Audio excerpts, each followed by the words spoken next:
So all right, మనం ఈరోజు traps గురించి డిస్కస్ చేద్దాం. ట్రాప్స్ అనాటమీ, కొంచెం function, at the same time volume land marks గురించి కూడా డిస్కస్ చేద్దాం. సో ట్రాప్స్కి వచ్చేసరికి ట్రాప్స్ అనేవి మనకి ఇక్కడ బేస్ ఆఫ్ ది స్కల్ అనుకుందాం. ఈ స్కల్ కింద బేస్ నుండి స్టార్ట్ అయ్యి మనకి ఈ ఫైబర్స్ అనేటివి ఫ్యాన్ అవుట్ అవుతాయి. చూసుకుంటే ఇక్కడ మనకి ట్రాప్స్ ఒక డైమండ్ షేప్లోకి ఉన్నాయి ఇక్కడ గమనిస్తే. అందుకే ట్రెపేజియం దానిపై నుండి మనకి ట్రాప్స్ అని దీనికి పేరు వచ్చింది. అట్ ద సేమ్ టైం ఇక్కడ మనకి మన బేస్ ఆఫ్ ది స్కల్ దగ్గర నుండి ఆరిజినేషన్ పాయింట్స్ వచ్చేసి ఇక్కడ నుండి స్టార్ట్ అవుతాయి, అవి కిందికి రన్ అవుతాయి ఈ ఫైబర్స్. మళ్ళీ ఇక్కడ మనం చూసుకుంటే మనకి స్పైనల్ వర్టిబ్రా ఉంటాయి కదా, అంటే సర్వైకల్ స్పైన్ కానీ ఇక్కడ థొరాసిక్ స్పైన్ కానీ, ఈ స్పైనల్ వర్టిబ్రా దగ్గర నుండి కూడా వీటి ఫైబర్స్ అనేటివి ఆరిజినేషన్ ఉంటాయి. సో ఇక్కడ చూసుకుంటే మనకు ఇక్కడ మన బేస్ ఆఫ్ ది స్కల్ నుండి మనకు T12 వరకు మనకి దీని ఫైబర్స్ అనేటివి ఆరిజినేట్ అవుతూ ఉంటాయి. సో ఇవి ఇక్కడ చూసుకుంటే మనకు అప్పర్ ఫైబర్స్ ఉంటాయి, middle fibres, at the same time lower fibers కూడా ఉంటాయి. ఇవన్నీ జనరల్గా వచ్చేసి మనకి ఈ మన స్పైన్ పైన మిడిల్గా దీనిపైన ఆరిజినేట్ అవుతాయి. కానీ ఇన్సర్షన్ వచ్చేసి మనకి ఈ అప్పర్ ఫైబర్స్ వచ్చేసి మన క్లావికల్ పైన ఇన్సర్ట్ అవుతుంది. అట్ ద సేమ్ టైం ఈ మిడిల్ ఫైబర్స్ వచ్చేసి మనకి ఈ అక్రోమియన్ ప్రాసెస్ పైన ఇన్సర్ట్ అవుతుంది. అట్ ద సేమ్ టైం ఈ లోవర్ ఫైబర్స్ ఉన్నాయి కదా, ఇక్కడ T12 నుండి ఆరిజినేట్ అయ్యేవి మనకి ఇక్కడ స్పైన్ ఆఫ్ ది స్కాపులా పైన అటాచ్ అవుతుంది. సో ఇది మనకు జనరల్ అనాటమీ. సో వీటి ఫంక్షన్స్ వచ్చేసి మనకి ఈ అప్పర్ ట్రాప్స్ ఉంటాయి కదా, ఇవి మనకు పైన ఎలివేట్ చేస్తాయి, మన స్కాపులాని అప్వర్డ్గా ఎలివేట్ చేస్తాయి. So at the same time అదే కాకుండా మనకి నెక్ ఎక్స్టెన్షన్లో కూడా హెల్ప్ అవుతాయి. At the same time lateral flexion అంటే సైడ్ బెండింగ్ కానీ లేకపోతే రొటేషన్లో కూడా ఉంటాయి, అంటే అసిస్ట్ చేస్తాయి. అవి కాకుండా వేరే మజిల్స్ కూడా ఉంటాయి ఎలివేషన్కి, కానీ మనం అవి డిస్కస్ చేయట్లేదు ఎందుకంటే మనం మజిల్ హైపర్ట్రోఫీ పర్పస్ ఈ సిరీస్ ఉంది కాబట్టి మనం చాలా వరకు జిమ్లో ట్రైన్ చేసే మజిల్ గ్రూప్స్ గురించే డిస్కస్ చేస్తున్నాం. అందులో మీరు అప్పర్ ట్రాప్ని మనం స్ట్రగ్స్ కానీ లేకపోతే ఈ నెక్ ఎక్స్టెన్షన్ ఎక్సర్సైజెస్ కానీ లేకపోతే రిట్రాక్షన్ బేస్డ్ అంటే ఈ మిడిల్ ఫైబర్స్ రిట్రాక్ట్ చేస్తే స్కాప్లని అలాంటి ఎక్సర్సైజ్ చేస్తాం కాబట్టి సో మనం ఇవే డిస్కస్ చేయడానికి ట్రై చేద్దాం. అంటే సూపర్ఫిషియల్ మజిల్ గ్రూప్ని ట్రాప్స్కి వెళ్దాం, డీప్ టిష్యూకి అక్కర్లేదు. సో ట్రాప్స్ వచ్చేసి అప్పర్ ఫైబర్స్ మనకి స్కాపులా ఎలివేషన్లో మనకి హెల్ప్ చేస్తాయి, at the same time neck ఎక్స్టెన్షన్లో కూడా మనకి వర్క్ అవుతాయి. సో ఇవి రెండు మనం ఎక్సర్సైజెస్ చూస్ చేసుకోవడానికి ట్రై చేస్తే బెటర్ ఉంటుంది, అంటే ఈ అప్పర్ ఫైబర్స్ డెవలప్మెంట్కి. సో ఈ మిడిల్ ఫైబర్స్ ఉన్నాయి కదా, ఈ మిడిల్ ఫైబర్స్ ఏమో మనకి ఈ స్కాపులాని రిట్రాక్ట్ చేస్తాయి. సో స్కాపులర్ రిట్రాక్టర్స్ మనకి రాంబాయిడ్స్ కూడా ఉంటాయి. అది డీప్ అనుకోండి, దీనికంటే కింద సైడ్ ఉండే మజిల్ గ్రూప్, మనం దాన్ని డైరెక్ట్ ట్రైన్ చేయలేము. సో మనం ఈ రిట్రాక్షన్ బేస్డ్ ఏజ్ చేసిన రాంబాయిడ్స్ అయితే పక్కా అసిస్ట్ చేస్తాయి ఆ మూమెంట్కి. సో మనం మిడిల్ ట్రాప్స్ డెవలప్ చేయాలనుకుంటే మాత్రం ఏవైనా రోస్ చేసేటప్పుడు పక్కా మీకు ఆ మిడిల్ ట్రాప్ పైన స్టిమ్యులేషన్ ఉంటుంది. సో ఇవి మనకు రిట్రాక్టర్స్. అప్పర్ ఫైబర్స్ ఏమో మనకి ఎలివేట్ చేస్తాయి, ఎలివేషన్లో హెల్ప్ చేస్తాయి. మనకి మీడియల్ ఫైబర్స్ ఏమో రిట్రాక్షన్లో హెల్ప్ చేస్తాయి. సో ఈ లోవర్ ఫైబర్స్ ఏమో మనకి డిప్రెషన్లో హెల్ప్ చేస్తాయి. సో ఈ మనం ఎలివేట్ చేసిన తర్వాత మళ్ళీ నార్మల్కి వచ్చేసరికి స్కాపులా ఇప్పుడు ఇట్లుంది కదా, దీన్ని ఎలివేషన్ అంటాం. మళ్ళీ నార్మల్ వచ్చేయాలంటే దాన్ని డిప్రెషన్ అంటాం, స్కాపులర్ డిప్రెషన్. ఆ స్కాపులర్ డిప్రెషన్ మనకి మెయిన్గా లోవర్ ట్రాప్ ఫైబర్స్ తోటి ఆ యాక్షన్ అనేది జరుగుతుంది. సో మనకి అప్వర్డ్ ఫైబర్స్ ఏమో ఎలివేషన్, మీడియల్ ఫైబర్స్ ఏమో రిట్రాక్షన్, లోవర్ ఫైబర్స్ ఏమో డిప్రెషన్. ఇవన్నీ కాకుండా మనకి ఈ అప్పర్ ఫైబర్ను lower fibres, at the same time ఇక్కడ సెరటస్ ఫైబర్స్, అంటే మనకి స్కాపులా కింద సెరటస్ యాంటీరియర్ ఉంటుంది. సో ఇవి మూడు కలిస్తే మనకు స్కాపులా అప్వర్డ్గా రొటేట్ అవుతుంది. ఎట్లా అంటే ఈ స్కాపులా ఇట్లుంది కదా, ఈ అప్వర్డ్ రొటేషన్ అనేది మనకి upper fibers, lower fibers, serratus anterior ఈ మూడు కలిస్తే మనకి అప్వర్డ్ రొటేషన్ అనేది అవుతుంది. మీరు ఆర్మ్స్ని రేజ్ చేయాలి అంటే సర్టన్ డిగ్రీ వరకు మీ ఆర్మ్ డైరెక్ట్గా లిఫ్ట్ అయిపోద్ది. కానీ ఇక్కడ నుండి మీరు ఇంకా వెళ్ళాలి అంటే ఆ గ్లెనార్డ్ ఫాసాకి మనకి సపోర్ట్ కావాలా. మీరు ఈ ఆర్మ్ బోన్కి మీ గ్లెనాయిడ్ ఉంటుంది కదా, ఇక్కడ మనకి స్కాప్ల దగ్గర ఉండే ఈ సాకెట్ బోన్, ఇవి హ్యాండ్ ఇన్ హ్యాండ్ పోతేనే మీకు బెటర్ ఏబిడక్షన్ ఉంటుంది.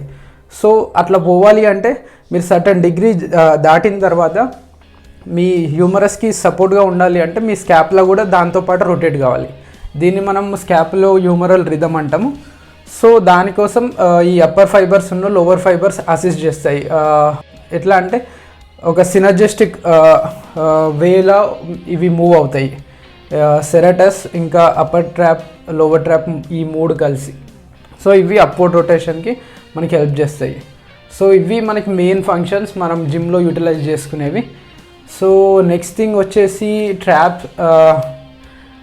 జనరల్గా చాలామంది ఏమనుకుంటారంటే ట్రాప్స్ మేము బ్యాక్ ఎక్సర్సైజ్ అప్పుడు చేయాలా లేకపోతే షోల్డర్ అప్పుడే చేయాలా అంటే చాలామంది వీటిని షోల్డర్స్ కిందకి రికార్డ్ చేస్తారు. షోల్డర్ అప్పుడు కూడా మీరు చేయొచ్చు, నో ప్రాబ్లం, ఇష్యూ ఏం లేదు. బ్యాక్ చేసినప్పుడు కూడా మీరు ఆ రిట్రాక్షన్ బేస్డ్ లేకపోతే ఈ డిప్రెషన్ బేస్డ్ ఉంటాయి కాబట్టి మూమెంట్స్ అప్పుడు కూడా మీరు ట్రైన్ చేసినా నో ప్రాబ్లం. సో మీరు మీ వాల్యూమ్ ఉంటుంది కదా, ఇట్ డిపెండ్స్. అంటే నేను ఇది షోల్డర్ రోజే చేయాలా, ట్రాప్స్ లేదు అంటే బ్యాక్ రోజే చేయాలా అంటే ఇది కంప్లీట్లీ డిపెండ్స్. మీ ట్రైనింగ్ ప్రోగ్రామ్ ఎట్లా డివైడ్ చేసుకుంది, మీ మజిల్ గ్రూప్స్ని, ఆ మజిల్ గ్రూప్ పైన ఉండే వాల్యూమ్ని, అంటే ఆ వర్క్ లోడ్ని ఎట్లా మీరు డివైడ్ చేసుకున్నారో దాన్ని బట్టేసి ఇవి డిసైడ్ అవుతాయి. సో నేను డెఫినెటివ్ ఆన్సర్ అయితే ఇవ్వలేను.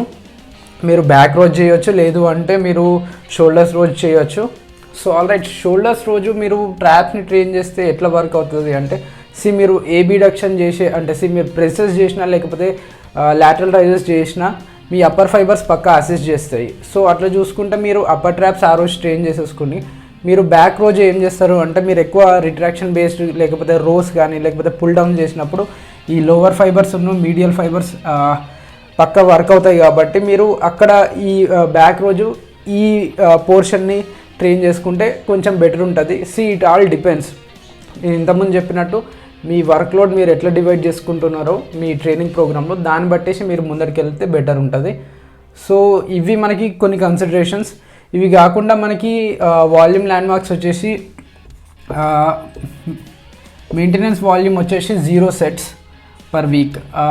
ఎందుకు 0 sets అంటే మీరు డైరెక్ట్ వర్క్ చేయకపోయినా మీ ట్రాప్ మజిల్స్ అనేవి మజిల్ అయితే లూజ్ కావు. ఎందుకు అంటే ఇంతకుముందు చెప్పినట్టు మీరు ప్రెసెస్ చేసినా అంటే ఓవర్ హెడ్ ప్రెసెస్ చేసినా లేకపోతే లాటరల్ రైజెస్ చేసినా మీకు ఈ అప్పర్ ఫైబర్స్ పక్కా అసిస్ట్ చేస్తాయి. అంటే మీ స్కాపులా అప్వర్డ్గా రొటేట్ అవ్వాలంటే మీ ట్రాప్ ఫైబర్స్ పక్కా పైన పుల్ చేయాలి కాబట్టి కొంచెం స్టిమ్యులేషన్ అయితే ఉంటుంది. సో మీరు డైరెక్ట్ వర్క్ చేయకపోయినా మీకు మజిల్ లాస్ అయితే ఏం కాదు మజిల్ సైజ్లో. సో మినిమం ఎఫెక్టివ్ వాల్యూమ్ కూడా 0 sets పర్ వీక్. చాలామందికి ట్రాప్స్ డైరెక్ట్గా వర్క్ చేయకపోయినా ట్రాప్స్ అనేవి బిల్డ్ అవుతాయి. సో వాళ్ళకు 0 డైరెక్ట్ వర్క్ ఉన్నా వాళ్ళకు బిల్డ్ అవుతుంది అంటే వాళ్ళు ఓవర్ హెడ్ ప్రెసెస్ కానీ లేకపోతే సైడ్ లెటర్స్ కానీ చాలా హెవీ చేస్తే పక్కా స్టిమ్యులేషన్ ఉంటుంది కాబట్టి కొంతమందికి గ్రో అవ్వచ్చు, కొంతమందికి కాకపోవచ్చు. సో మనం అట్లా చూసుకుంటే కొంతమంది డైరెక్ట్ వర్క్ చేయక్కర్లేదు. అట్లా కాదు, మీరు మీ ట్రాప్స్ అయితే డెవలప్ అవ్వట్లేదు అనుకున్నప్పుడు మాత్రం మీరు డైరెక్ట్ వర్క్కి ఆప్ట్ అయితే బెటర్ ఉంటుంది. సో మనకి నెక్స్ట్ థింగ్ వచ్చేసి మ్యాక్సిమం రికవరబుల్ వాల్యూమ్. అంటే మీరు 20+ sets ఇక్కడ చూసుకుంటే 20+ sets పర్ వీక్ మీరు చేస్తే గిట్లా మీ మజిల్ అయితే రికవరీ కాదు, మీకు అంత బెటర్ బ్యాంగ్ ఫర్ ద బక్ అయితే కాదు ఇది ఈ అప్రోచ్. ఎందుకు అంటే 20+ sets మీరు ట్రాప్స్కే చేస్తున్నారు అంటే అట్ ద సేమ్ టైం మీరు హెవీ ఓవర్ ప్రెసెస్ కానీ లేకపోతే పుల్అప్స్ పుల్ డౌన్స్ రోస్ కానీ ఇవి చేస్తే గిట్లా మీకు పక్కా ఓవర్ స్టిమ్యులేట్ అవుతుంది. ఆ ఓవర్ స్టిమ్యులేషన్ అయితే మంచిది కాదు. సో ఒక మనకి మిడిల్ గ్రౌండ్ ఉంటుంది, ఐదర్ అండర్ స్టిమ్యులేషన్ కాదు ఓవర్ స్టిమ్యులేషన్ కాదు, రైట్ అమౌంట్ ఆఫ్ స్టిమ్యులస్ ఉంటేనే మజిల్ గ్రో అయ్యే ఛాన్స్ ఉంటుంది. సో మీరు 20+ sets ఎప్పటికీ చేయొద్దా అంటే చేయొచ్చు. అది ఎప్పుడు అంటే స్పెసిఫిక్ ఫేసెస్ పెట్టేసుకోండి. ఇంతకుముందు మనం ల్యాట్స్ విషయంలో చెప్పుకున్నట్టు మీరు ఈ మినిమం వాల్యూమ్ నుండి కొంచెం కొంచెం ఇంక్రీజ్ చేసుకుంటూ వచ్చి మ్యాక్సిమం రికవరబుల్ వాల్యూమ్ దగ్గరకు వచ్చేసి అక్కడ ట్రైన్ చేసేసి కొంచెం డీలోడ్ చేసేసి మళ్ళీ ఆ సైకిల్ని రిపీట్ చేస్తే మీరు అప్పుడు మ్యాక్సిమం రికవరబుల్ వాల్యూమ్ని యూజ్ చేయొచ్చు. అట్లా కాదు అనుకుంటే మీరు చాలా వరకు అయితే మనకి మ్యాక్సిమం అడాప్టివ్ వాల్యూమ్ అంటే ఇంతకుముందు చెప్పినట్టు కరెక్ట్ స్టిమ్యులేషన్ ఉండే సెట్స్ అంటే ఆ వాల్యూమ్ ఉంటుంది కదా వర్క్, అది ఎనీవేర్ బిట్వీన్ 12 to 20 సెట్స్ అనుకోవచ్చు. 12 to 20 సెట్స్ పర్ వీక్. మీరు ఎనీవేర్ బిట్వీన్ 12 to 20 సెట్స్ చేస్తే గిట్లా వారానికి మీ మజిల్ గ్రోత్ అయితే బెటర్ ఉంటుంది ట్రాప్స్ మజిల్స్లో. సో 12 అంటే మీరు ఏవైనా 3 ఎక్సర్సైజెస్ చూస్ చేసుకొని అవి 4 సెట్స్ చేసినా మీకు స్టిమ్యులేషన్ ఉంటుంది. లేదు అంటే 4 ఎక్సర్సైజెస్ చూస్ చేసుకొని 3 సెట్స్ మీరు డివైడ్ చేసుకుంటే, అంటే ఫ్రీక్వెన్సీ 2x అనుకుంటే మీరు 4 ఎక్సర్సైజెస్ తీసుకున్నారు, 2 ఎక్సర్సైజెస్ ఈరోజు మళ్ళీ నెక్స్ట్ డే 2 ఎక్సర్సైజ్ చేసేసినారు అంటే 3 సెట్స్ అంటే మీరు అక్కడ 12 సెట్స్ అవుతున్నాయి కాబట్టి పర్ వీక్ మీకు బెటర్ గ్రోత్ ఉండే ఛాన్స్ ఉంటుంది. సో మీరు దీన్ని ఇంక్రీజ్ కూడా చేసుకోవచ్చు 20 వరకు. అట్లా అంటే మీరు ఒక్కొక్క సెట్స్ అన్న పెంచుకోవచ్చు, లేదంటే ఒక ఎక్సర్సైజ్ అన్న యాడ్ చేసుకోవచ్చు. అట్లా మీరు ఈ 12 to 20 సెట్స్ పర్ వీక్ రేంజ్లో ఉంటే గిట్లా మీకు పక్క మంచి మజిల్ గ్రోత్ ఉండే ఛాన్స్ ఉంటుంది. సో ఇది మనకి వాల్యూమ్ ల్యాండ్ మార్క్స్. మనకి ట్రాప్స్ విషయానికి వస్తే ఎక్సర్సైజ్ సెలెక్షన్ కూడా డిస్కస్ చేయాలనుకుంటే చాలామంది స్ట్రగ్సే చేస్తూ ఉంటారు అప్పర్ ట్రాప్స్కి. అది కాకుండా మీడియల్ ట్రాప్స్కి అయితే అసలు మనం ట్రైన్ చేయం. ఎందుకు అంటే ఎక్కువ రిట్రాక్షన్ బేస్డ్ ఉంటాయి కాబట్టి మనం బ్యాక్ చేసినప్పుడు రోస్కి మనకి ఎక్కువ స్టిమ్యులేషన్ అవుతుంది అని మనం పట్టించుకోము. సో ఈ మిడిల్ ఫైబర్స్ని కాకుండా మనం అప్పర్ ఫైబర్స్ని స్ట్రగ్స్తో పాటు నెక్ ఎక్స్టెన్షన్ బేస్డ్ మూమెంట్స్, నెక్ని మనం ఎక్స్టెండ్ చేసే మూమెంట్స్ ఉంటాయి. ఐదర్ మనం స్ట్రాప్ కట్టేసుకొని మనకి కేబుల్ ద్వారా రెసిస్టెన్స్ని మనం అపోజ్ చేయడమో, లేదు అంటే ఇక్కడ ప్లేట్ పెట్టేసుకొని మనం నెక్ ఎక్స్టెన్షన్ చేయడమో, ఇలాంటివి చేస్తే ఈ అప్పర్ ట్రాప్ ఫైబర్స్ బెటర్గా స్టిమ్యులేట్ అయ్యే ఛాన్స్ ఉంటుంది. కంబైన్డ్ విత్ స్ట్రగ్స్ చేయండి తప్పలేదు, దాంతోపాటు ఇవి కూడా చేయడానికి ట్రై చేయండి. ఇది కాకుండా చాలామంది క్లోజ్ గ్రిప్ అప్రైట్ రోస్ కూడా చేస్తూ ఉంటారు. ప్రాబ్లం విత్ అప్రైట్ రోస్ అంటే చాలామందికి ఆ ఇంటర్నల్ రొటేషన్ కరెక్ట్గా ఉండదు, ఆ రేంజ్ కరెక్ట్గా ఉండదు. చాలామందికి ఇప్పుడు నాకే చూస్తే నా ఇంటర్నల్ రొటేషన్ ఇక్కడ వరకే ఉంది.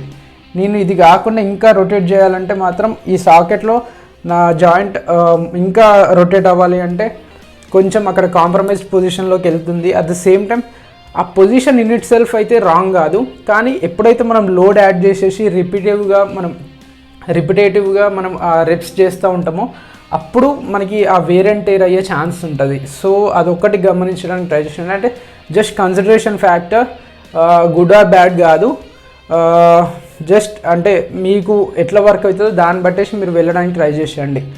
సో ఏది గుడ్ ఆర్ బ్యాడ్ ఉండదు, అంటే అప్రోప్రియేట్ టైంకి మీరు ఎంత లోడింగ్ తీసుకుంటున్నారు, మీ ఎబిలిటీ ఎంత ఉంది, మీ టాలరెన్స్ లెవెల్స్ ఎంత ఉన్నాయో ఇవన్నీ చూసుకుంటూ వెళ్తే బెటర్ ఉంటుంది. సో అప్రైట్ రోస్ నేను ఇక్కడ ఇంక్లూడ్ చేయలేదు, స్ట్రగ్స్ను నెక్ ఎక్స్టెన్షన్ బేస్డ్ మూమెంట్సే పెట్టేశాను. లోవర్ ఫైబర్స్కి అయితే మనం అసలు చాలామంది ఎవరు చేయరు, కానీ లోవర్ ఫైబర్స్ని ట్రైన్ చేస్తే మనకు షోల్డర్ హెల్త్ బెటర్ ఉంటుంది. సో మనకి దీనికోసం T3 రైజ్ అని ఉంటుంది, ట్రాప్ 3 రైజ్ అని. ట్రాప్ 1, ట్రాప్ 2, ట్రాప్ 3 అన్నట్టు డివైడ్ చేసుకుంటారు. ఇది ట్రాప్ 3 రైజ్. మీరు ఇది చేస్తే గిట్లా మీకు ఆ లోవర్ ఫైబర్స్ కూడా స్టిమ్యులేట్ అయిపోతాయి. At the same time pull down చేసినప్పుడు మీరు ఓన్లీ స్కాపులార్ పుల్ డౌన్స్ అనుకుంటే స్కాపులాని ఇట్లా డిప్రెస్ చేసే మూమెంట్స్ ఉంటాయి, స్కాపులార్ పుల్ డౌన్. ఇవి మీరు చేస్తే గిట్లా ఈ లోవర్ ఫైబర్స్ని స్టిమ్యులేట్ చేస్తారు. ఇవి కొన్ని ఎక్సర్సైజ్ కన్సిడరేషన్స్ మాత్రమే. ఇంకా ఉంటే మీరు కొంచెం ట్రై చేయొచ్చు, ఐదర్ ప్యారలల్ బార్ డిప్స్ పైన డిప్రెషన్ లాంటివి. సో ఇవి కొంచెం మీరు దృష్టిలో పెట్టేసుకోవడానికి ట్రై చేసేయండి ఎక్సర్సైజ్ సెలెక్షన్కి వస్తే. సో నెక్స్ట్ థింగ్ వచ్చేసి rep ranges anywhere between 10 to 20 reps per set వచ్చేటట్టు చూసుకోవడానికి ట్రై చేసేయండి. మరీ హెవియర్ వెళ్ళి ఓన్లీ 5 to 6 రెప్ రేంజెస్కి ట్రైన్ చేసే అంత బెటర్ మజిల్ గ్రూప్ అయితే కాదు. కొంతమందికి అట్లా వర్క్ అవ్వచ్చు, ఐదర్ పవర్ లిఫ్టర్స్కి కానీ వెయిట్ లిఫ్టర్స్కి కానీ, అంటే చాలా తక్కువ రెప్యుటేషన్స్ ఉంటాయి కదా, వాళ్ళకు హెవీ లోడింగ్ తీసేసుకుంటారు కదా, వాళ్ళకు కొంచెం బిల్డ్ అవ్వచ్చు. జనరల్ పాపులేషన్కి వచ్చేసి మీరు ఎనీవేర్ బిట్వీన్ లోడింగ్ ఎట్లా తీసుకుంటారంటే ఆ లోడ్ మిమ్మల్ని కనీసం 10 రెప్స్ వచ్చేటట్టు చూసుకోండి. మ్యాక్సిమం అమౌంట్ ఆఫ్ రెప్స్ అయితే 20 రెప్స్ వరకు తీసుకెళ్ళడానికి ట్రై చేసాను, కానీ అంతకంటే ఎక్కువ తీసుకెళ్తున్నారంటే మీరు చాలా లైట్ వెయిట్ తీసుకున్నట్టే. అంటే మీరు ప్రోగ్రెస్ కావచ్చు అక్కడ కూడా, కానీ ఆ ప్రోగ్రెస్ని మనం క్వాంటిఫై చేయడం కొంచెం కష్టం అయిపోతుంది. సో ఇది కొన్ని కన్సిడరేషన్ ఫ్యాక్టర్స్. సో ఓవరాల్గా ఇది మనకు ట్రాప్ మజిల్ అనటమీ ఇంకా వాల్యూమ్ గైడ్లైన్స్. ఇవి మీరు యూజ్ చేసుకొని బెటర్గా మీ జిమ్ డిసిషన్స్ తీసుకుంటారు అని అనుకుంటున్నాను. నెక్స్ట్ ఇంకో మజిల్ గ్రూప్ గురించి మనం డిస్కస్ చేద్దాం. Until then this is Akshay signing of.